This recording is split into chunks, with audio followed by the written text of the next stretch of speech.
Africa may be in a position to free herself politically. She may even be in the position to free herself economically. But my fear is the psychosocial impact of colonization. She has been successfully told that she's inferior, and somehow she's been made to believe that. Colonization has made Africa hate what is Africa and love what is European. And today, when I look at Africa, even at the most mundane of things, it pains me that your Osajefo was right. The battle is the battle of the mind. When you have gone to school and you are privileged to have sent your children to school, you don't want them to speak your mother tongue. You want them to speak English. You want them to speak French. You want them to speak Portuguese. You want them to speak Spanish. You want them to speak German. Even our youngsters, they don't love what is Africa. They are busy on a daily basis watching European footballs. If it is not Manchester United, then it is Arsenal. If it is not Arsenal, then it is Chelsea. If it is not Chelsea, then it is Paris Saint-Germain, AS Roma, Juventus. And when they come to Spain, Real Madrid, Barcelona, and Bayern Munich in Germany. Hardly will an African football enthusiast talk about Kaizer Chiefs, or Orlando Pirates, or Rumufuli Rwandas, or Kano Pillars. Our minds are captured, and until our mind is liberated, we will remain weak. How long shall Africa depend on the currency of others?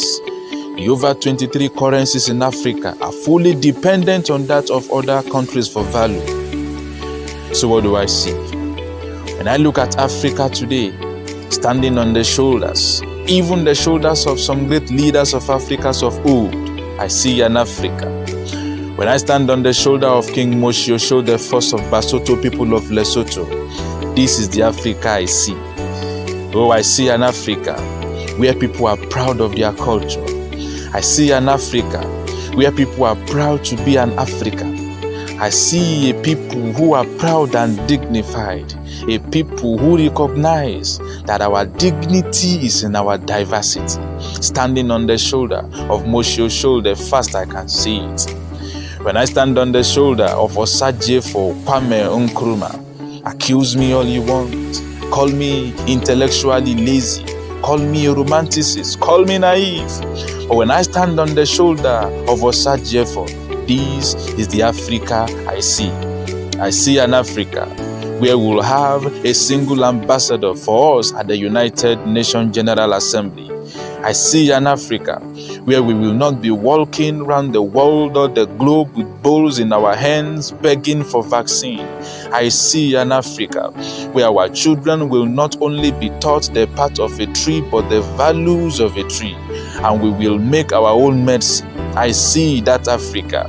That is the Africa I saw when I stand on the shoulder of Osajefo Kwame Nkrumah. I see an Africa when I stand on the shoulder of Thomas Sankara, an Africa where we'll be define ourselves, an Africa where we will reclaim the things that has been stolen from us.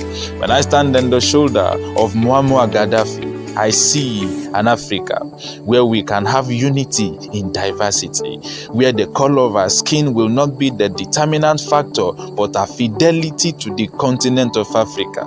When I stand on the shoulder of John Joseph Pombe Magufuli, I see an Africa that will utilize our own resources so that whenever she's dealing with the Chinese, the Indian, and the Europeans, even the Americans, she will be dealing with them on the basis of equality.